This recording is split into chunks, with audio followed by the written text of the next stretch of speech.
Ini ada yang bertanya mengenai rahim dingin, rahim kering, rahim panas. Rahim dingin, dysmenorrhea, nyerinya hebat ya, biasanya kalau menstruasi nyerinya hebat. Kalau rahim kering biasanya setelah melakukan hubungan intim ya, terjadi pelecetan. Ini kalau dari sisi akhlak biasanya orangnya itu sedih berlebihan, stres ya, seperti itu.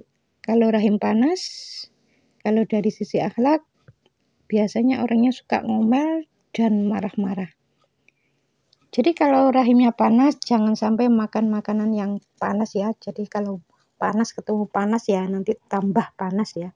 Jadi makanan yang panas seperti jahe, lada, cabai. Kalau buah ya seperti nangka, durian, ayam, bebek. Ini termasuk jenis-jenis makanan yang panas, jangan dimakan ya. Jangan dimakan sementara, tapi kalau sudah rahimnya nggak panas ya bolehlah ya, untuk sementara saja. Jadi kalau rahimnya panas ya makanlah yang dingin-dingin seperti ikan segar, ikan patin, ikan salmon, atau ikan gabus. Dan biasanya makan nasi untuk sementara diganti makan labu kuning saja ya, untuk mempercepat proses ke arah kesembuhan. Insya Allah cepat sembuh. Jadi kalau dari sisi akhlak, rahim dingin itu biasanya orangnya ya mengalami nyeri. Kenapa rahimnya kok dingin? Ini kalau dari sisi akhlak dulu-dulunya itu yang memang agak cuek ya, kepada suami itu agak cuek. Makanya diberi peringatan oleh Allah dengan rahimnya dingin. Dan kalau sudah mengalami rahim dingin, pertanda kalau rahimnya dingin itu ada nyeri. Jadi kalau menstruasi nyeri, melakukan hubungan intim suami istri juga nyeri.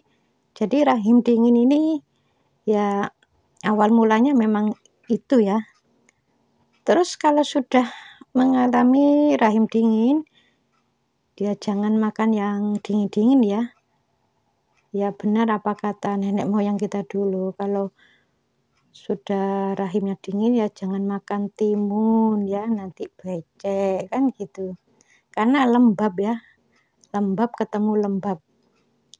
Jadi kalau rahimnya dingin ya harus makan yang panas.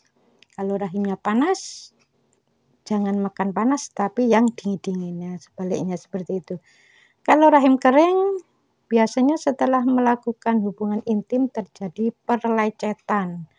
Ini kalau dari sisi akhlak, kenapa rahimnya kok kering ya? Dulu sering sedih berlebihan, stres. Nah, jadi kalau dari sisi akhlak seperti itu. Untuk radang tenggorokan ini sudah pernah dibahas sebenarnya ya di video yang lalu. Orang yang radang tenggorokan ya, dia kecenderungan punya sifat sebenarnya mau marah ditahan. Jadi mau diomongkan ya, tapi ditahan nggak jadi diomongkan ya, tapi ya tetap marah. Jadi marahnya tuh ditahan. Ya sudah mau diomongkan ini sudah hampir aja keluar, tapi ditahan. Itu ya nanti lama-lama radang tenggorokan ya.